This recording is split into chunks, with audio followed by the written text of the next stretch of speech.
So today we'll begin our further discussion. That is the second part in module 4. That is optical amplifiers. So in this, guys, you can see basically we are starting with the difference between electrical amplifier and optical amplifier. What are the uh, basic types of optical amplifiers along with their specific applications? And in this context, we are going to learn four types of optical amplifiers. That is semiconductor optical amplifier known as SOA. Next one is erbium doped fiber amplifier EDFA, and Raman amplifier and wideband optical amplifiers. So let us try to understand uh, what actually this amplifier means with respect to the optical link. So during the traditional setting up of an optical link, so the company, the telecom company is mainly focusing on the power point. This one, because for any telecom company, hello, for any telecom company, digging and laying the optical fibers, its maintenance, counting the how many amplifiers are required, repeaters are required, what is the length of optical link or long haul, total optical length is required. These are costly affair. So they have to think in advance because they are investing crores of money in advance. Even they also think about how many towers are also required. So with this background, so conventional method of amplification is well known with the moderate to speed single wavelength operation. But as far as this optical communication is concerned, in the module 4, we are discussing with the WDM technology, that is a wavelength division technology.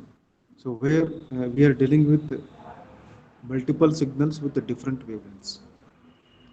So that is our traditional amplification method that is dealing with only single wavelength is not going to support, because we need such an amplifier which is going to amplify multiple signals with multiple wavelengths, that with the specified gain or signal to noise ratio. So hence this makes our task for the optical amplifier more complex, expensive one for the high speed multiple wavelength systems. So many efforts have been made to develop many optical amplifiers, so which can operate in optical domain to boost the power levels. Or in the sense, we can need optical amplifiers to boost the power at any location or position of the optical link. But what does this optical amplifier will do? How it will be different from the electrical amplifier? So one thing you ensure that, or you have to remember, that is a very important point. We are dealing with intensity modulated optical signal. Our information is contained in the optical signal, that is of photons. Information is carried by the photons. No current signal will be there. It doesn't mean that we have to convert this optical signal to current signal, then we are going to amplify that. We are not doing that one. So that is the difference between our normal electrical amplifier and optical amplifier. Try to understand this basic difference between electrical and optical amplifier. Optical amplifier is totally different. It is going to amplify the optical signal itself, not electrical signal. Electrical signal is going to amplify the electrical signal itself. That is a major difference. In no way we are going to do any kind of conversion when you are going to do optical amplification. Another difference is your electrical amplifier is going to amplify single wavelength signal, whereas optical amplification is done with multiple signal with multiple wavelengths at varying power levels, you can see, as per the requirement. So that's why because of such kind of requirement, uh, this has led to the development of the optical amplifiers separately as such, as compared to the electrical amplifiers, as far as the optical communication field is concerned. Okay, so this hope you understood the basic difference between the electrical and optical amplification. Two differences are there. Electrical amplifier will amplify only electrical signals.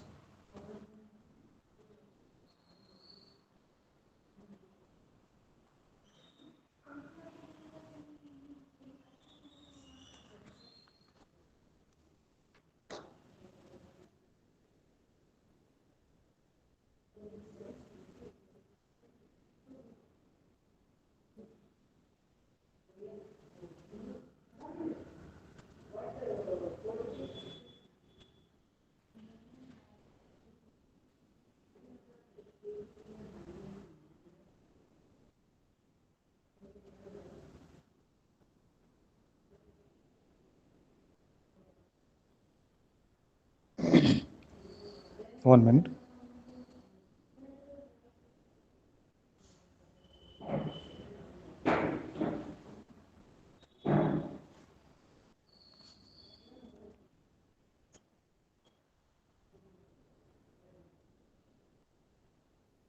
Yes.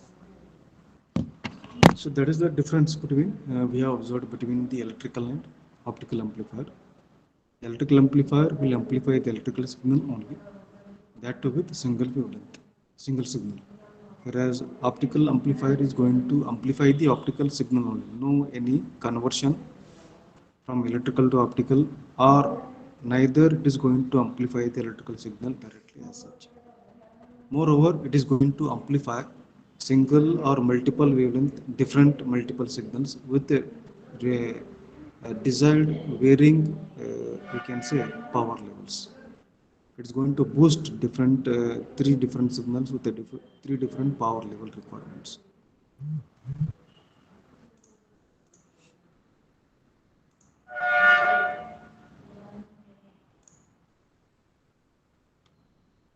So, what does basically the optical amplification looks? Mainly to do the optical amplification without any conversion that we have discussed, and it can be placed anywhere on the optical length. Again, depending on its position, that is different types are available based on its position. Uh, like suppose if you are placing that you are going to see later in the next slide, there are different types or applications of the optical amplifiers are we are going to discuss, depending on where it will be situated on the optical link, starting from transmitter to the mid of media and up to the at the end of the receiver. So moreover, optical amplification, very important, might be bidirectional. It will be bidirectional. Whereas electrical amplification is unidirectional. Try to understand this, the differences between electrical and optical amplification. Bidirectional means, for example, the repeater, it is going to receive the weak signal and it is going to boost its power level and it can route to multiple directions. That is a bidirectional, you can say.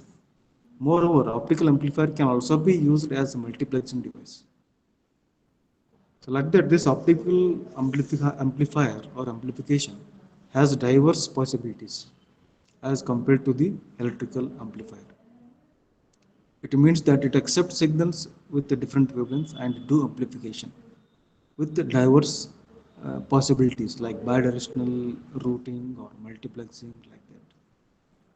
So this is what actually the background we have seen regarding this optical amplification.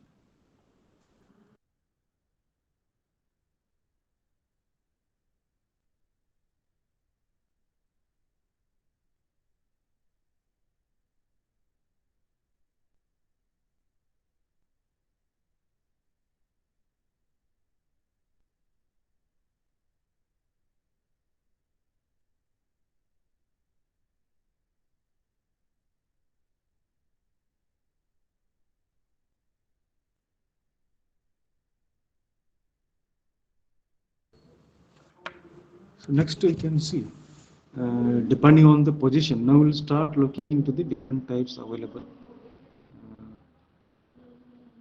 for the optical amplifiers, different types of optical amplifiers. So one as such we can say booster amplifier, which normally appears at the transmitter side, which is actually meant to boost the power level in the initial stage. So another one will get the pre-amplifier at the receiver side, that is actually concerned with the sensitivity, low sensitivity of the receiver. Another one we got inline amplifier ILA, which has got both the properties, which mean to increase the power level and to minimize the noise figure or sensitive to the uh, signal to noise ratio properties. So apart from these things, that these are the three types you are observing here: booster amplifier, pre-amplifier, and inline amplifiers. Based on their position, how we are going to categorize the optical amplifiers into three types.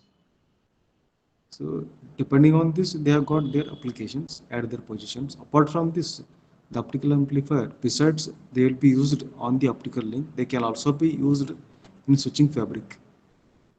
Switching fabric is nothing but a set or a group of optical links or matrices, matrix points, where the transmitter and receive, suppose if somebody is calling, source and destination numbers will be required. So there are many different nodes will be there, and each node will be having one connecting connection point. So the set or group of such connection points are known as switching fabric.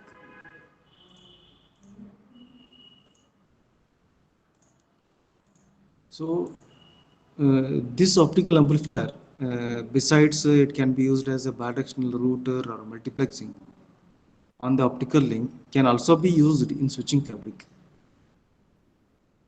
So remember, this is another application of optical amplifier.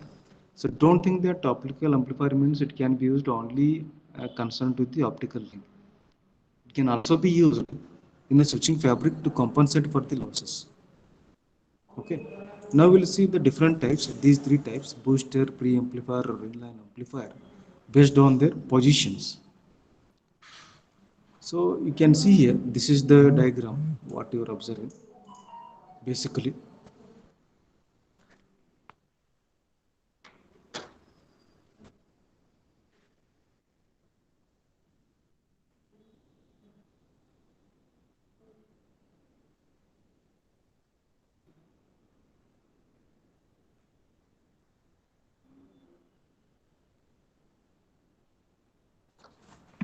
So we can see here, the positions have been indicated in the blue figure.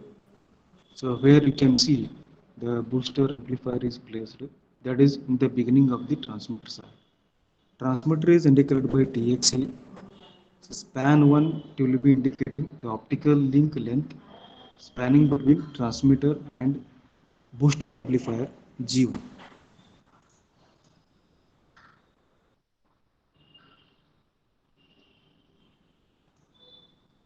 So then you can see the span 2 corresponds to the link length, optical link length spanning between the booster amplifier and the first line amplifier. And span 3 corresponds to the optical link length between inline amplifier and inline amplifiers. Similarly, we got optical link lengths, that is span 4, spanning between inline amplifier 2 and pre-amplifier. So pre-amplifier is located at the receiver side, that is RX. Span 5, that is span of optical length spanning between pre-amplifier and the receiver RX. So you can see here the first figure, it will be indicating the basic optical amplifier, how it looks. Basically, you can see the optical input will be coupled to this active medium. So pumping source will be there. Another coupler, that is amplified optical signal, will be coupled.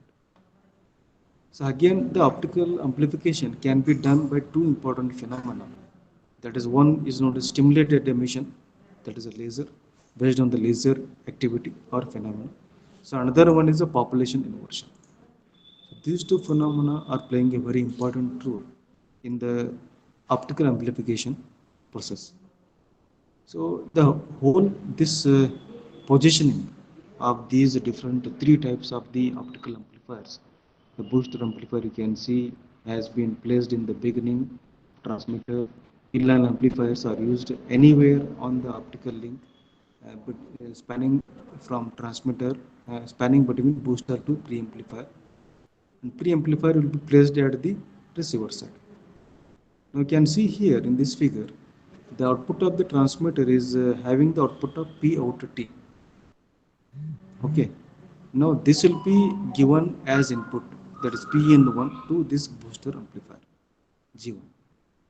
Now it is going to amplify the power along with the noise. Means at the output of G1 you are getting P out 1 along with the noise figure NF1 also. So after transversing a span of span 2 from G1 to G2, so this P out 1 will be now given as input Pn2 to G2, that is the next inline amplifier. So this G2 amplifier is also going to amplify this NF1 to NF2. Means what we are observing here, the noise content that is coming at the transmitter side will go on amplifying from G1 to G2 to G3 to G4 like that till the time it will reach the receiver. It will also be increased from NF1 to NF4 along with your power. Means optical signal to noise ratio OSNR is going to limit the number of optical amplifiers you want to use. This is very important conclusion you are going to make in the context of this slide. Understanding here? What is the important point we are making? Who is limiting here? Optical signal to noise ratio is going to limit the number of optical amplifiers we want to use as a booster or a pre or inline amplifier on the optical link. Why? The main reason is these, as number of amplifiers if you go on increasing, the noise figure will also increase by same amount. That is going to limit the performance of the whole optical communication system that we don't want. Hence, the number of optical amplifiers are limited. Okay. So this is actually the background as such as the basic optical amplifier is concerned.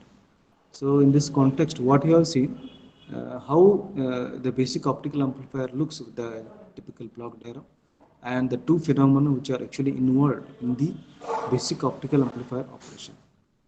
And another one we have seen how these three types of optical amplifiers are positioned as such on the entire optical link, and who is going to limit, that is OSNR, on these number of optical amplifiers we want to use. So in this, the first one, what we are going to see in this one, we can see this is the diagram for the booster amplifier. That's what we have seen here. Now we'll see booster amplifier, inline amplifier, and pre-amplifier separately.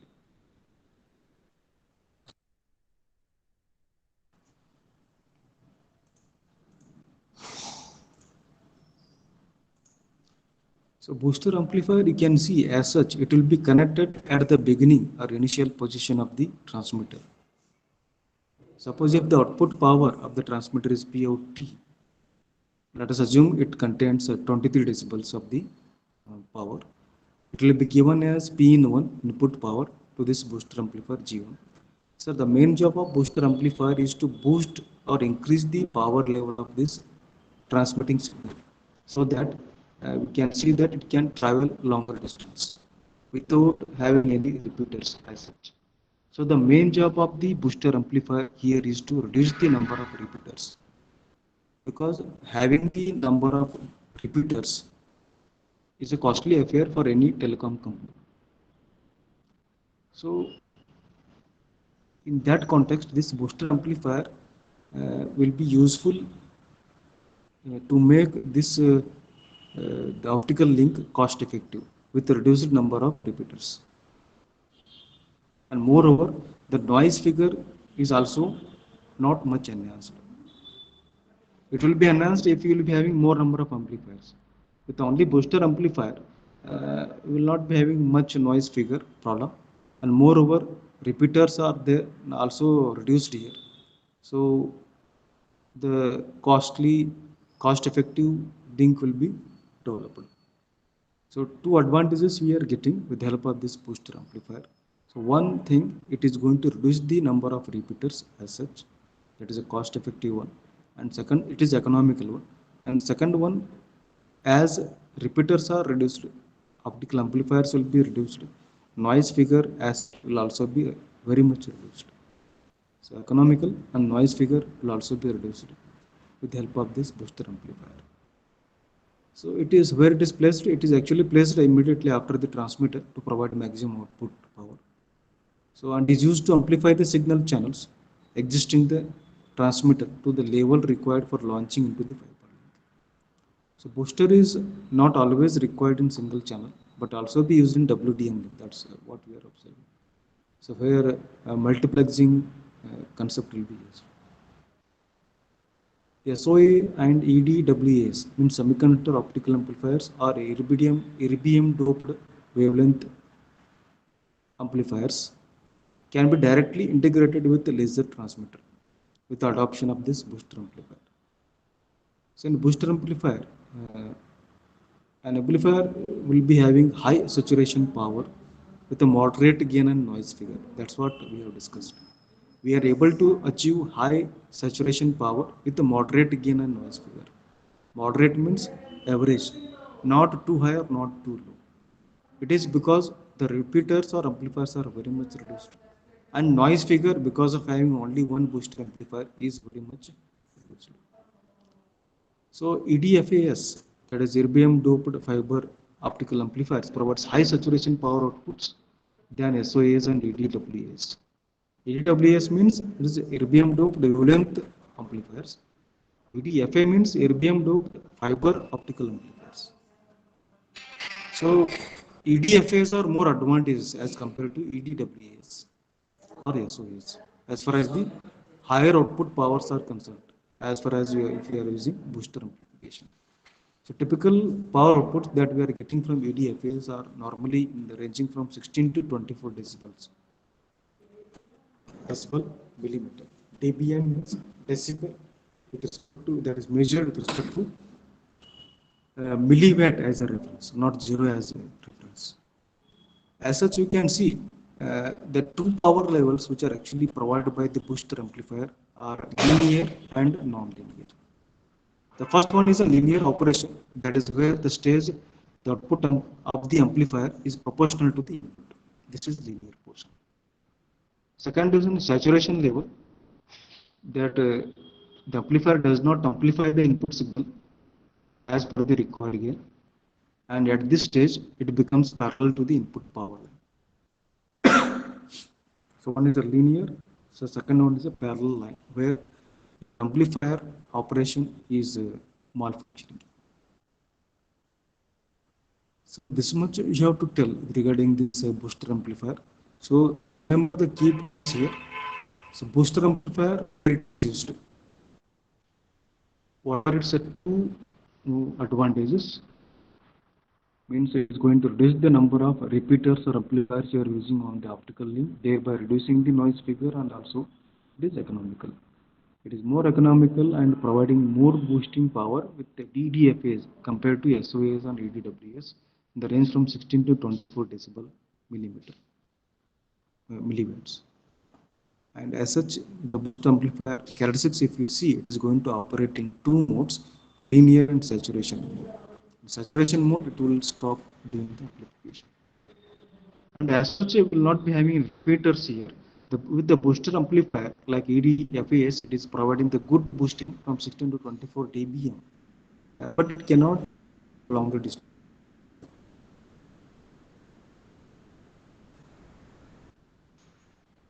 Hello. Actually, going from 10 to 100 km. Hello. So it is going to support from 10 to 100 kilometers only. So example here, using boosting method with the combination of optical preamplifier and the transmitter allows repeater-less area of transmission from 200 to 250 kilometers. So you are able to increase the optical link by 200 to 250 kilometers. As such, it is going to support to extend from 10 to 100 kilometers. So this much you have to conclude extension from 10 to 100 kilometer optical link with 10 to 24 dB of amplifier gain and minimized fiber loss. This is about all about the booster amplifier or a power amplifier. That is the first type of optical amplifier or application you can as such. Second one is a preamplifier. The diagram is shown here. It will be used at the receiver side. So you can see the fiber span indicating the distance between the transmitter and this G4, that is a preamplifier. So P out T is the transmitter output given as input P into this G4, that is acting like a preamplifier. It is going to amplify this P in as P out along with the noise as a noise figure 4. As such, you can see here this fiber span might be containing the optical amplifiers or repeaters. So based on how many number of amplifiers you are using, so that much noise has already been enhanced by the time it has reached this receiver side. But why we need a preamplifier here? So by the time the signal, your optical signal is going to transfer this much of distance, it became weak. And your receiver is designed as such so that it can be made to receive so much low signal power level as much low as minus 30 dBm at 10 Gbps speeds. Hence, an optical amplifier like a preamplifier should have low noise figure. It should have low noise figure. Means you see that we are using this only with a minimum number of optical amplifiers, because otherwise your noise figure will be enhanced with increased optical amplifiers and high gain, not high power is telling high gain for optimum receiver performance. Because normally your preamplifier receivers are operated with risk to C ratio at minus 30 dBm at 10 Gbps. So not to assure error-free detection of the signal channels. Therefore, the output power of the preamplifier is not required to have a very high optical preamplifiers. That's what we are telling. Don't want more amplifier stages here, which are used to improve the receiver sensitivity by preamplifying the signal before it reaches the port detector. So this much you have to know about this preamplification. So mainly it is concerned with, it is going to improve the sensitivity of the receiver. How? By enhancing, that is minimizing the noise figure and boosting the input power. It has to boost the incoming power with minimizing the noise figure. Thereby, it is able to receive or detect a very low noise power signal that is as low as minus 30 dBm, and thereby it is going to increase the sensitivity of the receiver. Okay, so preamplifier actually mean to enhance the sensitivity of the receiver in this way. Okay, that only you have to explain here as a part of the preamplifier. What is the catching point here in the preamplifier? You have to explain in detail how preamplifier is going to help your receiver to enhance its sensitivity. Okay, boosting the power and minimizing the noise figure. How? By it will be used only when we will be having a minimum number of you can say it is designed to have minimum number of optical amplifiers. Thereby we will be getting reduced noise figure with by that it is going to boost the power with minimized noise figure, and can be designed to receive in this way as low as minus 30 dBm power signal at 10 Gbps. In this way, it is going to enhance the sensitivity of the receiver. So this is all about the preamplifier. You can see here. So receiver sensitivity is very low, that can be enhanced by using this. So in this way, it can provide large gain factor with the broader bandwidth. So it can be used in conjunction with the avalanche photodiode, that is photodetector or optical detector. Many photodetector we have studied. Along with that, we are going to use this pre amplifiers that actually used in receiver side. Next one, we got inline amplifier that is going to club the functions of both. It has to take care of boosting the power. It has to take care of the optimal noise figure. Noise will not be added much. You can see here the inline amplifiers. Many inline amplifiers are used here. NF1, NF2, NF3. It will be going to increase the noise figure. But as such, we don't want this noise figure to increase. You can see here the same the flatness of the curve will be maintained as far as the noise figure is concerned, that is 23 decibels. Means we have to design inline amplifier in such a way that it's a CAD6, gained CAD6 should be flat, so that the noise figure will not be enhanced. It will be kept stabilized. So that's why we need to design these inline amplifiers with a flat gain CAD6. It indicates the gain variations of the signal across the entire transmission band should be stable. And the gain tilt as such, it indicates the variation of the gain at a specific wavelength as compared to the gain change at the reference wavelength should be minimized. So the links up to 150 kilometers can be supported by using either pre or booster amplifiers, which are sufficient to ensure error-free transmission. But however, if you want to go beyond 150 kilometer, then the booster or pre-amplifier's performance will start decreasing. In that case, we'll use link amplifiers or inline amplifiers, which can support from 80 to 100 kilometers with the optimum optical signal level with optimal noise floor. So the flatness of the noise floor can be achieved by using or designing these inline amplifiers with the gain flatness of the gain curve. Okay.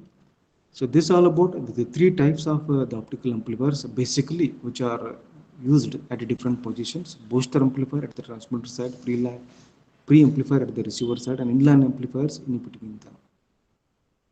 Booster and amplifiers are supporting up to 150 kilometers, and if you want to go beyond 150 kilometers, then it can be extended from 80 to 100 kilometers by using inline amplifiers. So the key point here is you have to explain the gain CAD6 curve for the inline amplifier is going to be flat, whereas for the pre-amplifier and booster amplifier it will be like this. It is not flat, it is like this.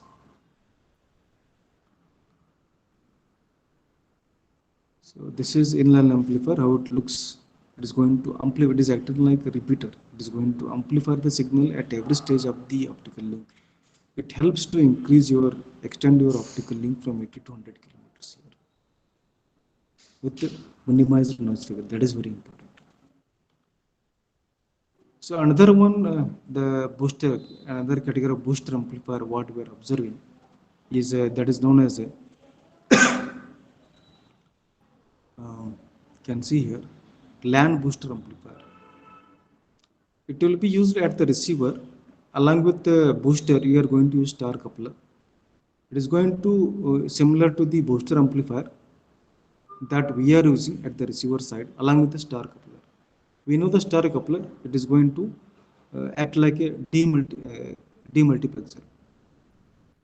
So whatever the boosted amplified signal you are getting, that will be redistributed or demultiplexed according to different wavelengths, lambda 1, lambda 2, lambda 3 with the amplified version.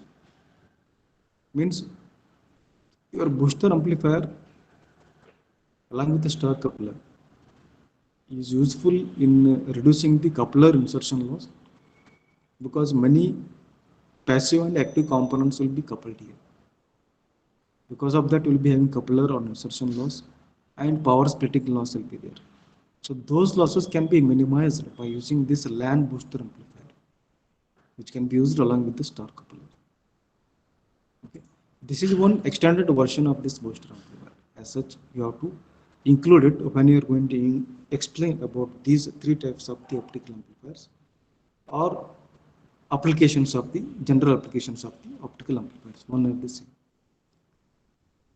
So after this one, let us see how to decide the number of amplifiers as such we want to have on the optical link. In cascaded link, the noise from each amplifier go on accumulating, and hence it limits the performance of the receiver or the number of amplifiers you have to decide. So the trial and error method or a rough estimate for this the number of amplifiers, maximum number of amplifiers we want to have on the link can be obtained by assuming equal amplifier spacing. We'll assume that all are spaced equally at every 10 kilometer or 15 kilometer like that. Let us assume this equal amplifier spacing is represented by L, that is equal to LT by NA. LT means the total length of the link divided by this NA, that is the number of amplifiers. That will give the amplifier spacing. That one assumption. The second assumption, that the gain of each amplifier compensates the span loss, fiber span loss. That is given by G e to the power of minus alpha. Alpha is the loss coefficient of the fiber. L, that just you have seen, amplifier spacing. So the equation becomes, to get the number of amplifiers, Na is given by Lt into alpha, that is the total length of the link, into alpha, the loss coefficient of the fiber, divided by Napierian logarithm of the G. Okay. So in a multi-channel long-haul link, an inline amplifier provides amplification of all signals with a minimum crosstalk, thus increasing the transmission distance. That already we have seen. It is going, inline amplifiers will help you to extend from 80 to 100 kilometers link. However, many cascade systems in inline amplifiers limit the information capacity. So that can be decided how many amplifiers you have to calculate by using this concept, mathematical concept, by using this formula. Let us see how to calculate that one. Suppose if we have the total link is 1000 kilometers with amplifier gain of 20 decibels, and let us assume that attenuation coefficient will be 0.2 decibels for every kilometer will be having. So now the problem is we need to calculate the maximum number of inline amplifiers required in this link. The solution is the alpha dB per kilometer that is given. You can see 4.343 alpha x by kilometer, where x is a normal positive number. We'll convert attenuation constant alpha from dB per kilometer to normal value. If you do the conversion, you will get like this. You have to do the conversion from attenuation constant alpha to this, and use that alpha here and substitute LT. G it is given. To not mention, you can take it, G is 100. You get it as number of alpha amplifiers what you required to use is 6. Okay. So this you do the conversion, guys. That is this 0.2 dB per kilometer is there. You can apply the you can see the formula here. It is there. So this one, apply the anti-Napierian logarithm, will get this much. 0.046 something will get. So here it is done here. So you can substitute, you will get the number of amplifiers as 6. So this, so it is very simple how to calculate the number of amplifiers over the link. So another as such, the important point before we will conclude today's session is the comparison as such you will get normally between the booster amplifier, amplifiers. So this will be given as such at the end of this. You can see here. So 3 parameters we are going to compare here. The gain, very low gain will be there, range from 5 to 15 decibels. Pre-amplifier, high gain, 30 decibels can provide. Inline amplifier, 15 to 25 decibels. Excellent gain flatness is required because it has to maintain that. Still many, it is acting like a repeater because it has to maintain the flat noise floor. Output power, high output power will be there, the booster, because the name itself will indicate it is going to boost the signal so it can travel the longer distance. Suitable for multiplexing 40 channel WDM system. Pre-amplifier used at the receiver side. not to be very high, because it is mainly concerned with enhancing the sensitivity of the receiver. Inline amplifier similar to those of the booster. The noise figure of the booster amplifier is not usually a critical parameter, but it is very much critical for the preamplifier. It should be low from 4 to 5.5, and for inline amplifier it should be flat, maintained between 5 to 7 decibels. So in this way, don't put the table, you put the answer in a professional way in your own words with respect to these three parameters. How are you going to write the trade-off or differences between these three types of optical amplifiers? So this is the comparison as such. If you get the types of amplifiers, you can explain these three types in detail. And there is another version you also got, that is the booster amplifier. So this is the land booster amplifier also you have to explain. Okay. So as such, we covered this one, the basic application and types. So next session we will focus on the semiconductor optical amplifier. Yes, let's start.